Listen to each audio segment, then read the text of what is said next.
Hi అండి, అందరికీ నమస్కారం. ఈరోజు నేను స్వీట్తో మీ ముందుకు వచ్చానండి. అదేనండి, రవ కేసరి చేస్తున్నాను.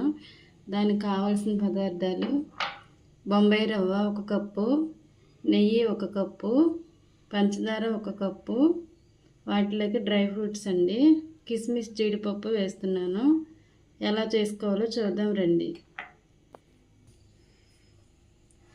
ఏ కప్పుతో అయితే రవ్వ తీసుకున్నానో అదే కప్పుతో వాటర్ తీసుకున్నామండి. 1 కప్పుకి 3.5 కప్పుల దాకా వాటర్ పడుతుంది.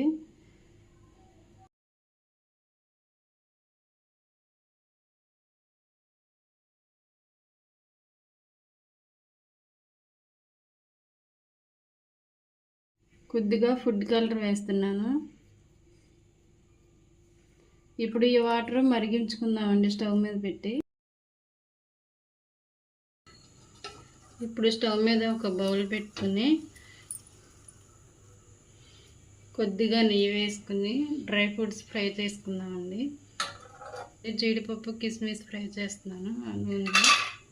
నేతిలో వేగిపోయినాయి కదా డ్రై ఫ్రూట్స్.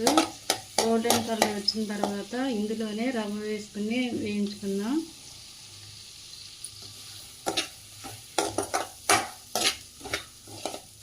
రవ్వ కూడా కొంచెం బ్రౌన్ కలర్ వచ్చే వరకు వేయించుకుందామండి.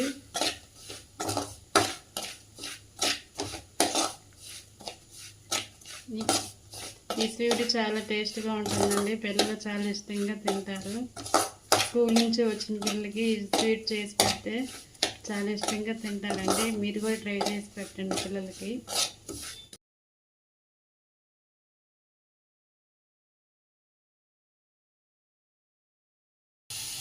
ఇప్పుడు ఈ రవ్వని ఉండలు లేకుండా కలుపుతూ ఉండాలండి. ఈ స్వీట్ పొద్దునుంచి సాయంత్రం వరకు మనం ఎలా చేసామో అలా పలుచగా ఉండాలంటే నూనెతో పాటు కొంచెం 1 గరిటె నూనె కూడా వేసుకుంటే అలాగే ఉంటుందండి, గట్టిపడకుండా.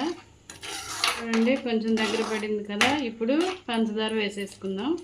1 కప్పు రవ్వకి 1 కప్పు పంచదారే వేస్తున్నానండి. స్వీట్ ఇంకా ఎక్కువ కావాలనుకునే వాళ్ళు ఇంకా కొంచెం ఎక్కువ వేసుకోవచ్చు.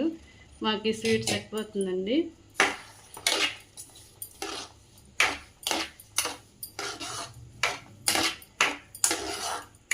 వీడియోస్ కనుక మీకు నచ్చినట్లయితే ప్లీజ్ లైక్ చేయండి. ఆయిల్ వేసుకుందామండి.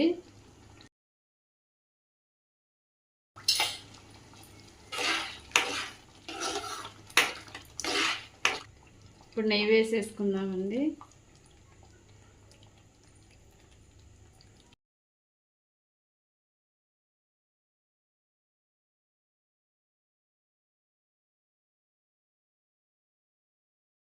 ఫుడ్ కలర్ ఇష్టం లేని వాళ్ళు కుంకుమ పువ్వు అయినా కలుపుకుని వేసుకోవచ్చండి. మాకు కుంకుమ పువ్వు లేదు కాబట్టి నేను ఫుడ్ కలర్ వేసాను. చూడండి, ఇలా ఉన్నప్పుడే స్టవ్ ఆఫ్ చేసేస్తున్నానండి. ఎంతో టేస్టీ అయిన రవ కేసరి రెడీ. చూడండి, ఫ్లేవర్ కోసం 1 స్పూను ఇలాచీ పౌడర్ వేస్తున్నానండి.